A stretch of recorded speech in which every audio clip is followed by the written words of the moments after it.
നമസ്കാരം. SCO ഉച്ചകോടിക്കായി തിയാൻജിനിൽ 2 ദിവസം തങ്ങുന്ന പ്രധാനമന്ത്രി നരേന്ദ്രമോദിക്ക് ചൈനീസ് സർക്കാർ അനുവദിച്ചത് ഔദ്യോഗിക സന്ദർശനങ്ങളിൽ പ്രസിഡന്റ് ഷീ ജിൻപിങ്ങിന്റെ ഇഷ്ടവാഹനമായ ഹോങ്ചി കാറാണ്. 2019 മഹാബലിപുരത്ത് പ്രധാനമന്ത്രി നരേന്ദ്രമോദിയെ സന്ദർശിച്ചപ്പോൾ ഷീ ജിൻപിങ് അന്ന് ഈ കാറാണ് ഉപയോഗിച്ചത്. അന്ന് പ്രത്യേകമായി വിമാനത്തിൽ ഇന്ത്യയിലേക്ക് കൊണ്ടുവന്നതായിരുന്നു ഇത്. അതേസമയം പ്രസിഡന്റ് വ്ളാഡിമിർ പുടിൻ തിയോൻജിൻ നഗരത്തിൽ സഞ്ചരിക്കുന്നത് ചൈനീസ് നയതന്ത്ര ലൈസൻസ് പ്ലേറ്റുകളുള്ള തൻ്റെ പ്രസിഡൻഷ്യൽ ഓറസ് കാറിലായിരിക്കും.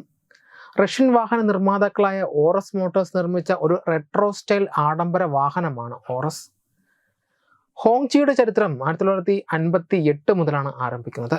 ചൈനീസ് കമ്മ്യൂണിസ്റ്റ് പാർട്ടിയിലെ ഉന്നതർക്കായി സർക്കാർ ഉടമസ്ഥതയിലുള്ള ഫസ്റ്റ് ഓട്ടോമോട്ടീവ് വർക്ക്സ് ആണ് ഈ വാഹനം പുറത്തിറക്കിയത്.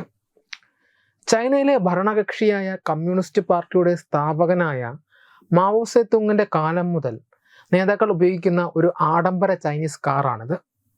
മുൻപ് ഉന്നത സർക്കാർ ഉദ്യോഗസ്ഥരുടെയും പ്രമുഖരായ അതിഥികളുടെയും ഔദ്യോഗിക വാഹനം കൂടിയായിരുന്നു ഇത്. ഇടക്കാലത്ത് വിദേശ നിർമ്മിത കാറുകളുടെ കടന്നുകയറ്റത്തിൽ പ്രൗഢി നഷ്ടപ്പെട്ടിരുന്നു.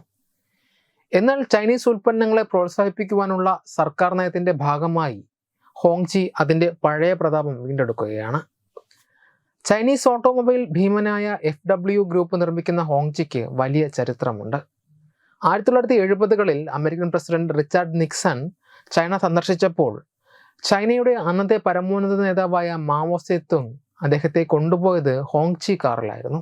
ഇത് ആഗോളതലത്തിൽ ഹോങ്ചി വലിയ ശ്രദ്ധ നേടിയെടുത്തു. എന്നാൽ 1990കളിൽ ചൈനീസ് നേതാക്കൾ ഓഡി, മെഴ്സിഡസ് ബെൻസ് തുടങ്ങിയ വിദേശ ബ്രാൻഡുകളിലേക്ക് മാറിയതോടെ ഹോങ്ചിയുടെ പ്രചാരം കുത്തനെ ഇടിഞ്ഞു. 2012 കമ്മ്യൂണിസ്റ്റ് പാർട്ടി കേഡർമാരോട് നടത്തിയ പ്രസംഗത്തിൽ പ്രസിഡന്റ് ഷീ ജിൻപിങ് ചൈനീസ് നേതാക്കൾ സ്വദേശി കാറുകൾ മാത്രമേ ഉപയോഗിക്കാവൂ എന്ന് വ്യക്തമാക്കി. ഈ നയം ഹോങ്ചിയുടെ പുനരുജ്ജീവനത്തിന് വഴിയൊരുക്കുകയായിരുന്നു. 2013 അന്നത്തെ വിദേശകാര്യമന്ത്രി വാങ് യി തൻ്റെ ഔദ്യോഗിക വാഹനമായി ഹോങ്ചി H7 തിരഞ്ഞെടുത്തത് ഈ നയത്തിന് തുടക്കമിട്ടു. ഇപ്പോൾ ചൈനയിലെത്തുന്ന വിദേശ രാഷ്ട്ര തലവന്മാർക്കും നയതന്ത്ര പ്രതിനിധികൾക്കും ഔദ്യോഗിക യാത്രകൾക്കായി ഹോങ്ചി കാറുകളാണ് നൽകുന്നത്.